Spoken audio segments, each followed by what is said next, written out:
Sa panahon ng filters at fake news, ano ang totoo? Hello, Unstoppables! Sa panahon ng filters at fake news, ano ang totoo? Let's talk about living a life of substance. Ang daling magmukhang blessed sa Instagram. Post ka lang ng kape at Bible verse, spiritual na tignan. Pero ang substance, ito yung kung sino ka kapag walang nakatingin. Ito yung ugali mo kapag pagod ka. Ito yung faith mo kapag walang pera. God is not looking impressed by your packaging. He looks at the content. Gusto niya ng faith na matibay, hindi yung faith na parang bubble tea, matamis pero puro hangin ang laman. Be real, be deep, be grounded. Hebrews chapter 11 verse 1 defines it. Now faith is the substance of things hoped for, the evidence of things not seen.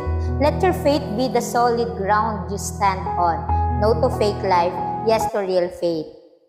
Build your spiritual substance. Again, this is Miss Judy Ann reminding you to stay faithful, stay hopeful, and stay unstoppable.